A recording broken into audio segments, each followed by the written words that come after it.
तव कथामृतम् तप्तजीवनम् कविभिरीडितम् कल्मषापहम्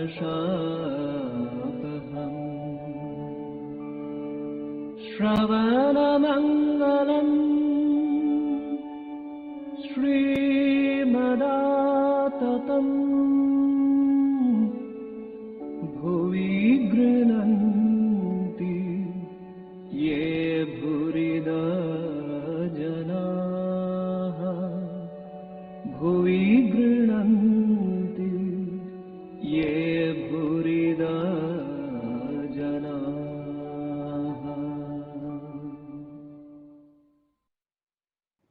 ॐ तव कथामृतं तप्तजीवनं कविभिरीडितं कल्मषापहं श्रवणमङ्गलं श्रीमदाततं भुवि गृह्णन्ति ये भूरिदा जना. We are studying the Gospel of Sri Ramakrishna, and today we are going to start chapter 25, Advice to Pandit Shashadhar, Monday, June 30, 1884. We should remember that 5 days back, on 25th of June, Master went to where Shashadhar was staying and had a long talk with him. And then it is a Shashadhar's return visit, you may say, to the Master after 5 days. This is still the period of Ratha Yatra, the chariot festival. We explained that day that chariot festival starts from Ashadha Shukla Titiya, and on 10th of Ashad, Lord Jagannath comes back from his auntie's house. So, Sri Ramakrishna was in his room, sitting on a mat spread on the floor. So we should remember this. There were 2 cots in his room. The bigger one was, of course, for sleeping, and the smaller one was like a chair. And he would sit there and the devotees would sit in the front, but not always so. He did not observe any formality of teacher and student or of higher and lower. He would be one with the people and talk to them. So on the mat spread on the floor also, he used to sit along with the devotees.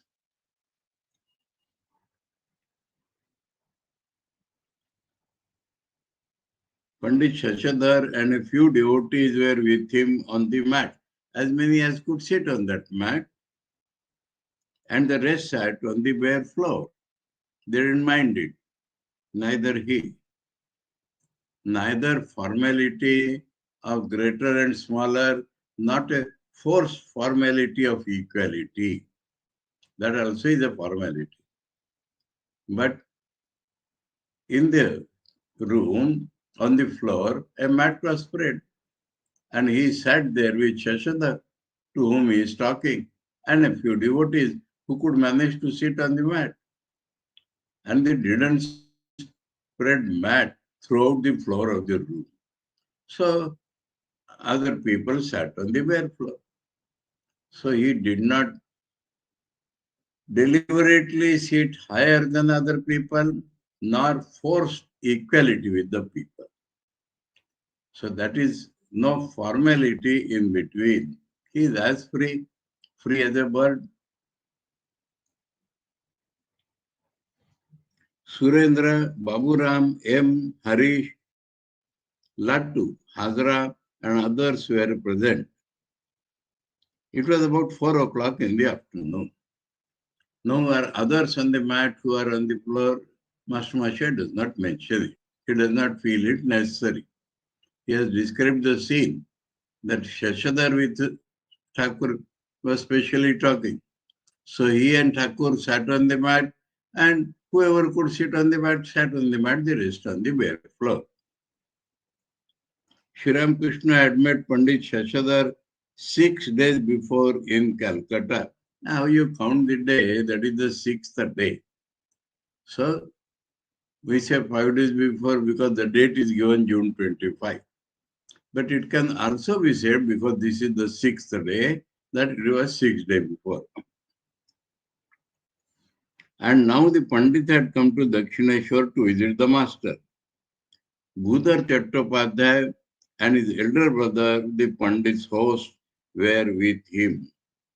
The name of the host is not given.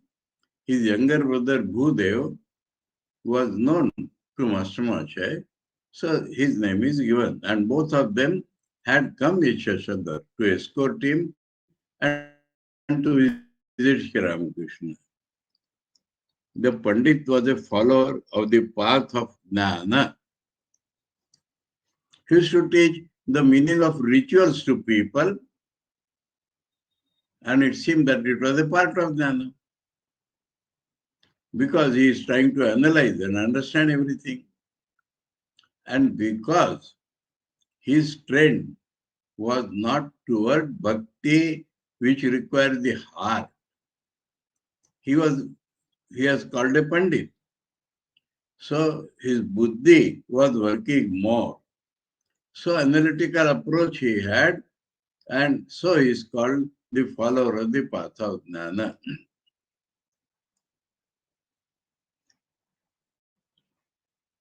The master was explaining this path to him, path of Jnana, in reality what it is. It should not harp upon only transcendent Brahman. That is what Thakur is teaching him. And it's a wonderful truth, fresh truth we should say, not new truth. Truth is eternal. But by reading Shankar's Bhashya, we come to the feeling that God is primarily transcendent. And sannyasis, for example, they follow that path. And they are in a way lost to the world, unless God manages to make them teachers of the people. So they have to live in the world, and they always have to accept immanental aspect of God, otherwise their jnana will not be full. So these are the things Thakur will teach the Pandit.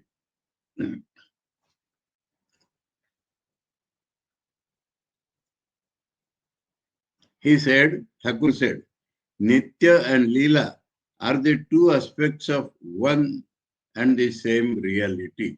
It's something wonderful. Jnanis and everybody has to accept this. Not that Brahman is sometimes Nitya and sometimes Leela. This creation, preservation, and destruction of the world taken all three together is always happening. And so he is the Saguna Brahma, Ishvara. That is called Leela, the sport of God. It is called sport or Leela because from one point of view, in themselves, they cannot be called real. Brahman alone is real. Thakur is telling again and again. And yet, these apparently unreal things are created by God. And so, God is manifested himself as the world. This is the full truth. We learn the full truth from the first two mantras of the Mandukya Upanishad, that the world as it appears is not real in itself. It appears real because the reality is at the back. And this very reality which is at the back appears as the world in sport. Again, in sport means that does not make the world real, but it appears to be real. And why should we not take it to be real to enjoy the company of God? That is called the Vijnana aspect of Thakur's teaching and his life. Vijnana aspect. That means Again and again we see Thakur going to Nirvikalpa Samadhi. No world at all. How can world be called real when in that state he does not see it? But again and again he comes to our level, and our level is not like actually our level. We see the world as the world. Thakur sees the world as Brahman or sport of Brahman. Because Brahman in his real aspect has no form. And here he manifests himself in infinite forms. Maybe the forms may be not real in themselves because they are changing, continuously changing. How can you call something real when it is continuously changing its nature? And yet, how can you call it totally unreal when Brahman himself is appearing as that? Maya is not delusion or illusion. It is Brahman which appearing as the world. If we can see the world as appearance of Brahman, then that aspect is equally real. That is called the Vijnana. There we can, as Thakur was doing, talk with Brahman. We can see him, touch him, smell the beautiful smell. Every relation we can have with Brahman. And yet in the core of heart we know that we are not different from Brahman. That is the full knowledge which Thakur possesses. He came to preach, he came to assure us that both these paths and innumerable paths depending upon them are all true to reach the same reality. So here the important word is same reality. There are not two Brahmans. He said Nitya, eternal, unchanging, eternal is called Nitya. And Leela, sport, manifestation, without change in itself, that is Leela. Brahman is not changing. He is not now becoming mutable. If he becomes mutable, he will be finished. Without change in himself, now Buddhi can never understand this. This is beyond reason. Buddhi can never approach the full real nature of Brahman. Buddhi can analyze, and you follow that this is not real, this is not real. That Buddhi can help you. But this unreal should go away from your consciousness. Then what remains is Brahman. Now here Buddhi has no word. How the Brahma reappears as the world, it depends means it can be understood, felt only from the experience of the people who are experienced.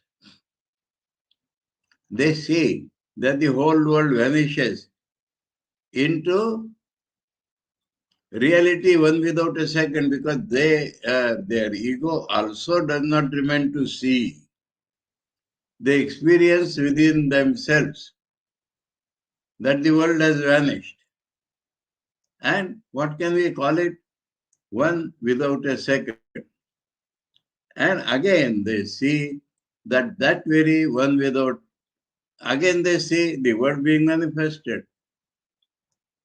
So how it is being manifested? Don't ask how. How question depends upon more than one thing. Then only how can be asked. How question can be asked if it is not previously real and now real? How is reason? How can never reach the domain of this supreme reality? But that is experience. When the Rishi's mind opens out again, then he sees that very Brahman appearing as the world. And so, if that reality want to retain any I in them, then they will experience I and the world soaked up with Brahman, percolated by Brahman, full of Brahman, forms only of Brahman. So that should be the full truth declared by the rishis of the Vedanta. And that is what Thakur came to show to people. Why? Because half-baked knowledge will not satisfy the heart of man, though buddhi may be satisfied. One thing. Secondly, people should not be deprived of this sweet path of reaching Brahman through its lila, through this sport. Get into some relation in this sport. We are all having, because appearing separate from Brahman, but not totally separate. So we have some relation with Brahman. And once we have some relation with Brahman, through that we can merge in Brahman by going nearer and nearer to him in love. So it is necessary for the so-called jnani to understand the two aspects of the one reality. Nitya and Lila are two aspects of one and the same reality. He who is the indivisible Satchidananda, Akhanda, Satchidananda, existence, consciousness, bliss, Akhanda, has assumed different forms for the sake of his Leela, for the sake of the another aspect of his, for the sake of giving means to other people to come in relation with him and to realize him. That we can call as the purpose. There is no purpose, that is his nature. His nature is to appear through names and forms as infinite variety. So that is called for the sake of his Leela. As he described the nature of the ultimate reality, the master every now and then became unconscious in samadhi. So when he talk of Nitya, his I would vanish and his I would come back. Apparently, illumined I which understand that I am but a reflection, that I would come back to teach other people about the nature of the reality so that they can also realize. While he talked, he was intoxicated with spiritual fervor. So he was not on the ordinary plane like ours. That relationship with God was always there. Sometimes identity, sometimes relationship. He said to the Pandit, my dear sir, Brahman is immutable and immovable. Brahman is immutable. That means mutation means change. So Brahman is immutable and immovable. It will not change its position also. Achal, atal. Like Mount Sumeru. So it's a common illustration. There is a legendary Mount Sumeru beyond Himalayas, and that is supposed to be the most stable, fixed structure on this earth. So that example is given. But he who is immovable can also move. So rationally we cannot understand this. And arguing from reason, Shankar may ask, because he is immutable, how can he move? But if we see him, that he is immutable in its real nature, and yet it is he who is appearing as everything movable. In Ishopanishad, tadejati tad naijati tad dure tadantike. Tadantarasya sarvasya tadu sarvasyasya vayata anejat duram rajati. Shayano yati sarvata. He is unmoving, unshaking, and yet he is shaking. Ishopanishad. He does not go, he does not move, but he is everywhere. He has gone everywhere. Without moving, he runs faster than the fastest runner. Sleeping as if it were, he is everywhere. He has gone everywhere. That is the description of the rishis in the Ishopanishad. You cannot contradict it because he has directly experienced that and is instructing us about it. So people generally forget it and they talk it, they talk about it, and yet the emphasis shifts to transcendent, unchanging. In Thakur, this has not happened. In Thakur, there is equal emphasis on the transcendent aspect of Brahman and also the immanent aspect of Brahman. And when he talks of immanent, he is still with Brahman. He is not separate from Brahman. But through a relation, he appears as a person talking to us. And again he is going to Samadhi to show that the same Brahman is Nitya and in Leela. That is the unique beauty of Thakur's play in this world. And now what happens? That when he comes in relation, not a particular relation, that is another uniqueness of Thakur. All sorts of relations possible with Brahman are manifested in his life. A stable relation he has formed. I am the child and Brahman is the mother. But we see him in every other relation also. Why he has taken this permanent relation? Mother's relation to the child is the nearest tender relation. Everybody has a right to follow that.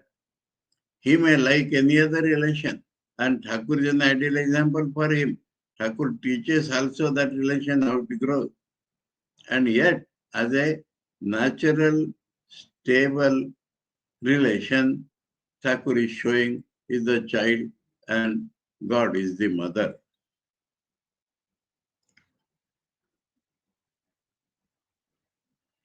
My dear sir, Brahman is immutable and immovable, like Mount Sumeru, but he who is immovable can also move. I remember one small incident in my life, though of this world, but it carries the same message. Why it moves? We were doing some village rehabilitation work in some villages in the Trichy district. So as a camp headquarters, we were staying in the house of a devotee, rich devotee. There is no harm in telling his name. P. Chidambaram is still alive, more than 90 years of age. Now his eldest daughter name was Chella. Chella in Tamil means prema. And her brothers, next two brothers, younger than her, Chella was small in appearance. And these two brothers had hefty bodies. And their names were Annamalai, Polamalai. Malai in Tamil means mountain. Anna means elder brother. Palai means old. So old mountain, elder brother mountain.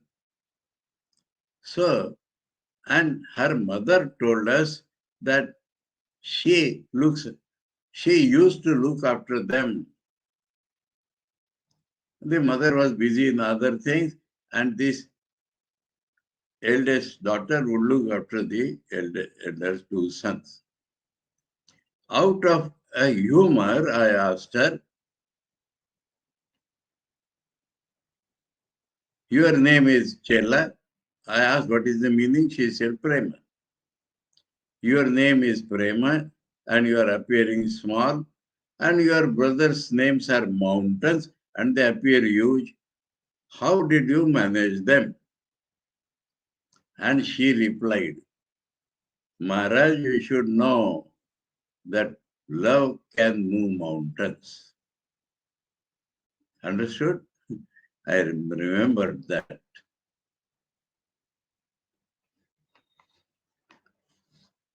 So what moves this Sumeru? Love.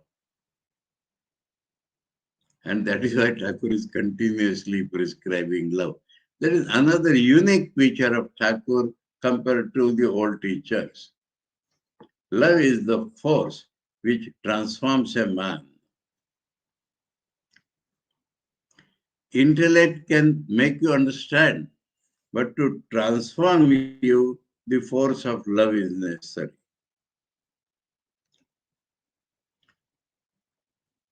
But he who is immovable can also move. The master was in ecstasy because he felt that he began to sing in his melodious voice. Who is there that can understand what Mother Kali is? Mother Kali is God.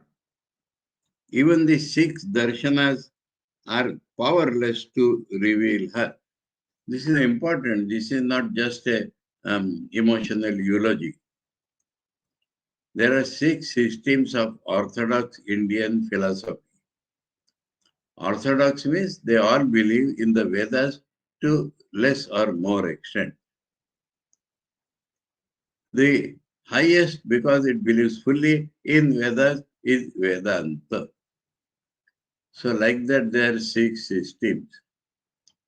Now, intellectually, if you go through these systems, you will not know what is the real nature of Brahman.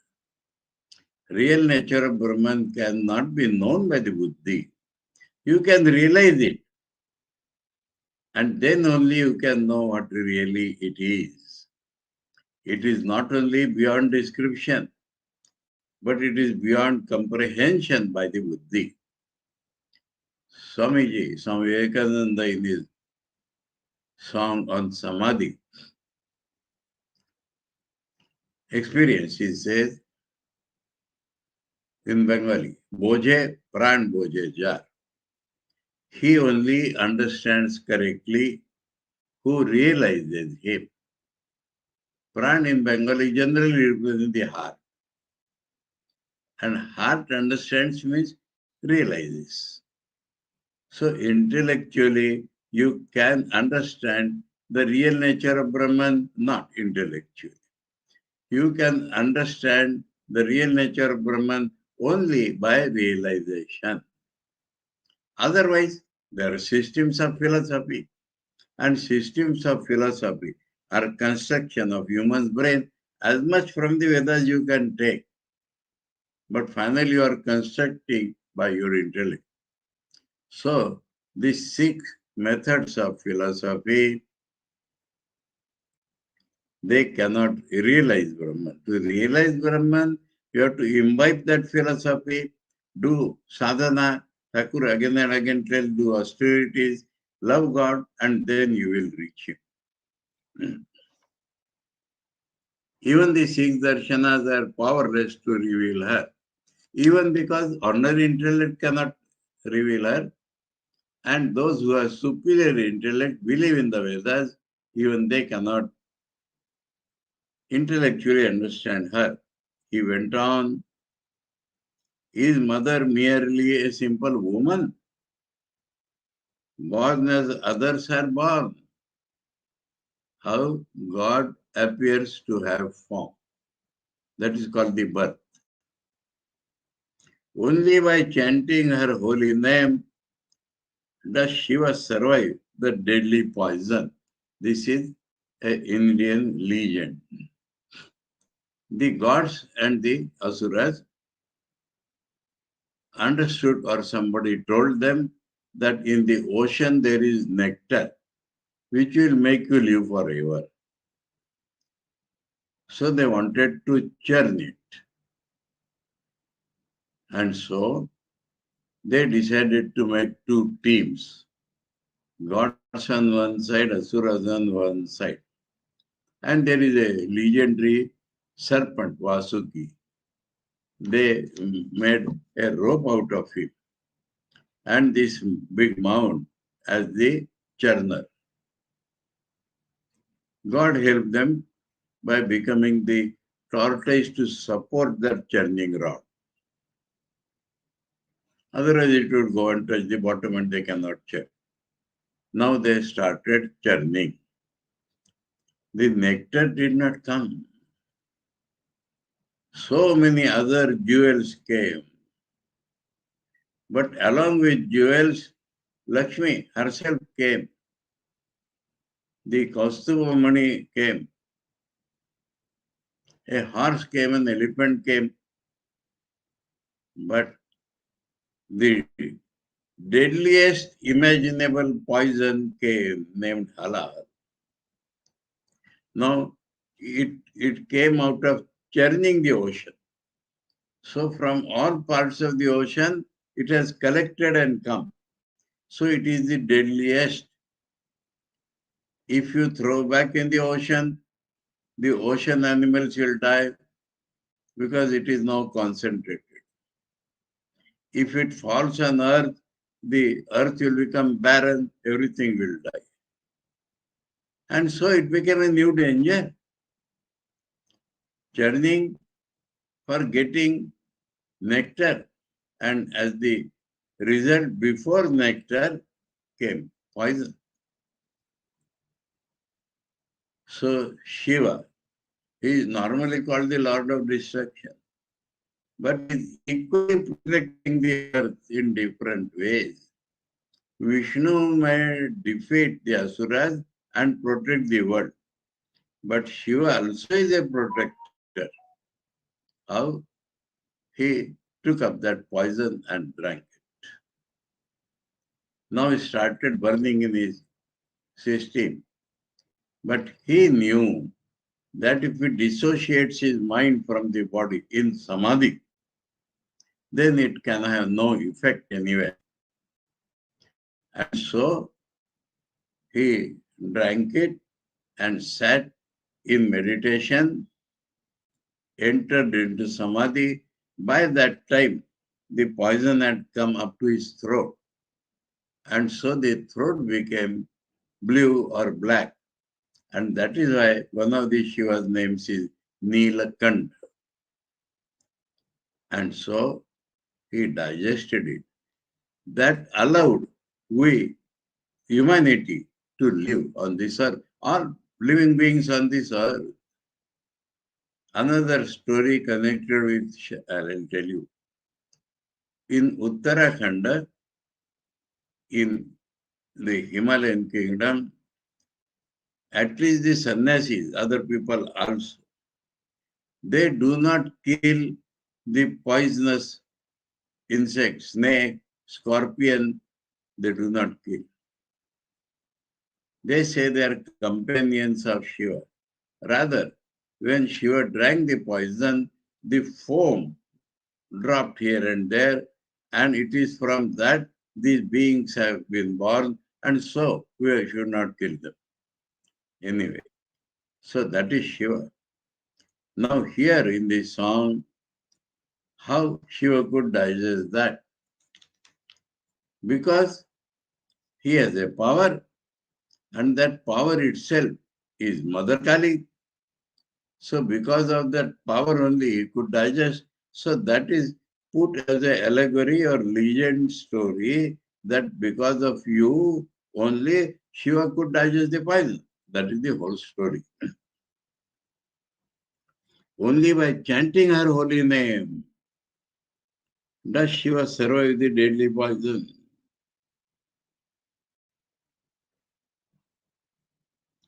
It is who creates the worlds.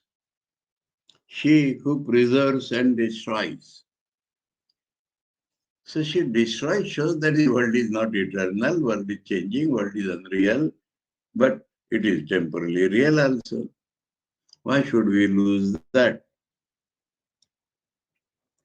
With a mere wink of her wondrous eyes. So she has just to exert her will and this happens. She does not have to destroy it.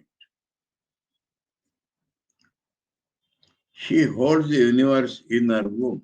Before it is born, she destroys means she swallows. And the whole world is in her womb. From there it comes out, forms comes out, names come out. Seeking a shelter at her feet, the gods themselves feel safe.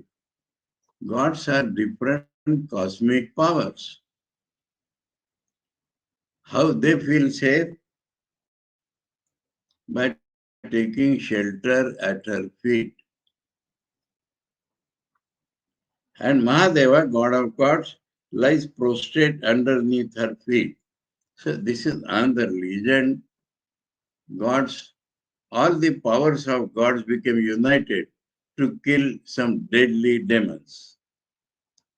And from that united form of all God's powers became this Kali. And this Kali killed that demon. But when she killed the demon, the spirit of killing, the attitude of killing was in her. And so in a ferocious round, she is dancing in the cremation ground. Now gods and everybody is afraid of her, that spirit. Who can control her? Who can tame her? Who can make her peaceful? So Shiva again undertook that work. Without telling her, he simply lay down flat like a dead man in the cremation ground. Kali is unaware, she is dancing, and while dancing, unconsciously she climbs on the body of Shiva. And then she understands what she has done. And her gaze is directly going to Shiva's eyes. Shiva is looking at Kali, Kali is looking at Shiva. And she is shy, modesty, and wonder also. So her tongue comes out. And that is the pose. So Shiva had to become like a corpse, that means unaffected by Kali's love, and that tamed Kali. So that is the story. And if one wants to see in a very good Kali temple, one can see. Nivedita has described this nicely in her book after hearing from Swami Vivekananda. Mahadeva, God of gods, lies prostrate underneath her feet. So here importance is given to the power of God to create, preserve and destroy. So all other gods are submissive to her and Shiva himself is like a corpse. Again he sang, is mother only Shiva's wife? To her must needs bow down the all-destroying king of death, Yama. Yama has to bow down to Kali. By her permission, he will kill people. Naked, she roams about the world. Where is the time for her to put on dress? She is the combined power of all the gods and she has killed the demon. She does not require also. She is not modest or ashamed like other women. Slaying her demon foes, or stands erect on Shiva's breast, her feet upon her husband's form. What a strange wife she makes. My mother's play declares Prasad. Ram Prasad is the name of this devotee poet who could feel or realize all these aspects of the goddess. My mother's play, declares Prasad, shatters all rules and laws of this world. You have to follow rules and laws, but the disciplined mind will come up. She does not want, she is beyond all laws. She has made the laws. Strive hard for purity, O mind. Now, Prasad is telling his own mind or instructing all of us, strive for hard for purity and understand my mother's way. So, when the mind is very, very pure, in that pure mind, mother's play will be reflected and he will be able to understand.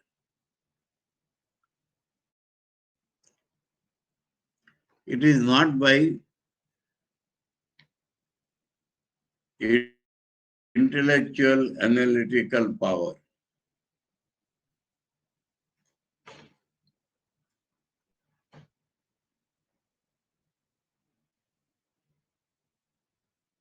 Hmm.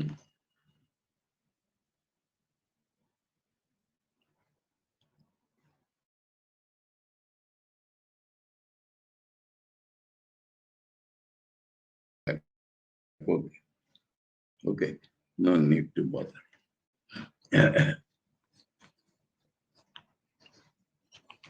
And again, he's singing. He's singing powerfully, feelingfully, impresses the heart of man, and so the man can feel better than only talk and intellectual understanding. And again, I drink no ordinary wine, but wine of everlasting bliss. It is called wine because it makes one intoxicated, but not ordinary wine. As I repeat my mother Kali's name, it so intoxicates my mind that people take me to be drunk. And again, this song is not given in full, but the spirit we read. And again, can everyone have the vision of Shama? Is Kali's treasure for everyone? That means unless you become very pure and have that pure love, you cannot realize that. Oh, what a pity my foolish mind will not see what is true. Even with all his penances, rarely does Shiva himself behold the mind-bewitching sight of Mother Shama's crimson feet. Little exaggeration, but Shiva knows always, but Shiva is becoming inert. Sometimes he knows.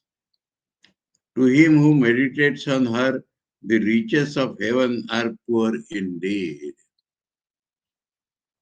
If Shama casts her glance on him, he swims in eternal bliss. What will heavenly joy give us? Some temporary titillation of nerves, but everlasting bliss is there. If Shama casts his glance on her, he is graceful to her. The prince of yogis, the king of gods, meditate on her feet in vain. Yet worthless Kamalakanta. Ramprasad and Kamalakanta were the famous lover experienced poets of that age in Bengal. Yet worthless Kamalakanta yearns for the mother's blessed feet. I may be worthless, but I am craving for that, and she out of her grace will give me. The master's ecstatic mood gradually relaxed. He stopped singing and sat in silence. After a while, he got up and sat on the small coach. So it is just a moment, no hard and fast rule. Pandit Shashadhar was charmed with his singing, though he was a dry Pandit otherwise. Very humbly he said to Sri Ramakrishna, "Are you going to sing anymore?" A little later the master sang again, that is his reply. High in the heaven of the mother's feet, my mind was soaring like a kite. different aspects of sadhana, love, mother's powers. When came a blast of sin's rough wind that drove it swiftly toward the earth. The kite fell down on the earth because vasanas, the desires, wind came. Sin, he says, desires. Then he sang, once for all this time, I have thoroughly understood from one who knows it well that one may be the Guru, a form of God, to teach. I have learned the secret of bhava, the relationship with God. A man has come to me from a country where there is no night. That is Guru, man. And now I cannot distinguish day from night any longer. So, what that man has taught him, day and night are only apparent. When you reach the realm of God, it is always light. Do not call it day because day is compared with the night.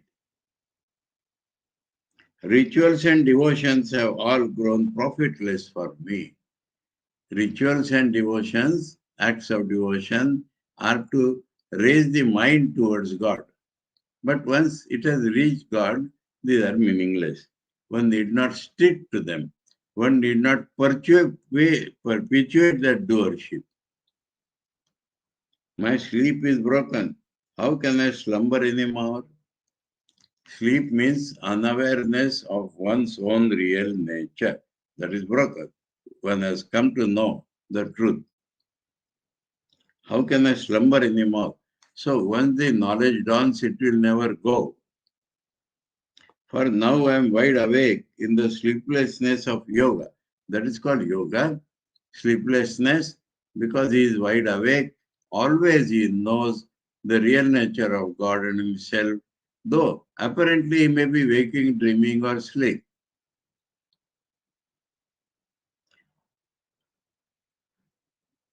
Now, this tells us that even in dream, the reality consciousness does not go. I remember an incident here. My teacher, officially he was the president of the Ramakrishna Ashrama at Nagpur. You may wonder a little, these days it is called Ramakrishna Math. In those days it was called Ramakrishna Ashrama. Now, when his eyes became very bad, and he has to sign every document. So, it was somebody's duty, sometimes mine, to take the paper to him, to hand over the open pen in his hand or fingers, and to put the tip on the place, and then he would sign. He would always tell me, before that we have to put our stamp, President Ramakrishna Ashram Nagpur. So he used to say, you have put the stamp, but remember, even in dream, I cannot feel I am the president.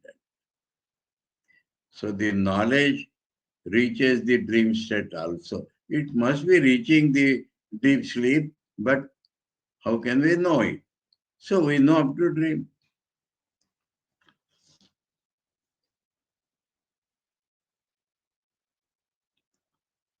O Divine Mother, made one with thee in yoga sleep, at last, my slumber I have lulled asleep for evermore.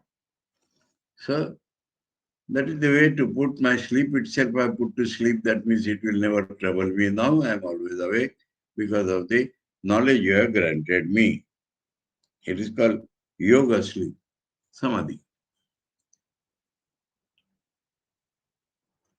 I bow my head, says Prasad, before desire and liberation, knowing the secret that Kali is one with the highest Brahman. So power and the reality are one. So neither desire has gone nor desire for mukti, because he is mukta already. I have discarded once for all both righteousness and sin. Righteousness discarded does not mean taken up sin. So both are mentioned. Righteousness has ego. I am righteous. So that has to be discarded. But discarding does not mean going to sin. And so both are mentioned. Sri Ramakrishna continued to sing. So in that mood, there is no end. I have surrendered my soul at the fearless feet of the mother. Am I afraid of death anymore? Death is of body. I surrender my soul, I, being, Jiva, at the fearless feet of the mother, because there is no fear. Fear is of death. Fear is of loss of something. When I realize my real nature, there is no loss. Unto the tuft of hair on my head is tied the almighty mantra, Mother Kali's name. So it has been tied on the tuft of my head, means never it will go from me. And with it have bought Shri Durga's name. Purchase Durga's name by giving up my ego, my intellect through Mother's name. That I have purchased in exchange of that. What? Mother's name. And Sri Ramakrishna sang the line, and with it have brought Shri Durga's name. The tears flowed from Pandit Shashadhar's eyes. So after all this singing, particularly this line, Shashadhar has been moved to tears because even the dry Pandit's heart is filled with love and the spirit of that song. The master went on with the song. Deep within my heart I have planted the name of Kali, the wish-fulfilling tree of heaven. There is a tree in heaven under which if you ask anything or any desire rises in your mind, that will be fulfilled. So that is Mother Kali herself. When Yama, king of death, appears, to him I shall open my heart and show it growing there. Planted the name of Kali. That I will show to him. Growing in love. I have cast out from me my 6 unflagging foes. So Kama, Krodha, Lobha, Moha, Madamatsar. 6 passions. They are called foes. They are enemies because they will not allow a man to think of God. But he has cast out. They are no more there. Ready am I to sail life's sea, crying to Durga victory. So, Jai Durga, I will float in the ocean of samsara without being touched by it. Again he sang, dwell, O mind, within yourself, enter no other's home. If you but seek there, you will find all you are searching for. So the nearest approach to God is within one's depth of the heart. God is everywhere, but the nearest point to reach Him, to touch Him, to realize Him, is within the depth of one's own heart. So dwell, O mind, within yourself. Enter no other's home. If you but seek there, you will find all you are seeking for. You are seeking for God. You are seeking for your real nature. You are seeking for the world's real nature. But that also will get there. And again, though I am never loath to grant salvation, God is telling this, huh? I hesitate indeed to grant pure love. Salvation, he has become free. But pure love, he holds God in his hand. Whoever wins pure love surpasses all. He is adorned by men. He triumphs over the three worlds. The Pandit had studied the Vedas and the other scriptures. He loved to discuss philosophy. The master seated on the couch cast his benign look on the Pandit and gave him counsel through parables. So this we shall read on Thursday. Today we are taught by songs. Tomorrow we will learn, and after tomorrow, we will learn through oral teachings. Om Om Tava Kathāmritam Tapta Jivanam Kavibhiridhitam Kalmashapaham Shravanamangalam Shrimadattatam Bhui Grunanti Ye Bhurida Jana Om Shanti Shanti Shanti Hari Om Tat Sat Sri Ramakrishna Arpanamastu.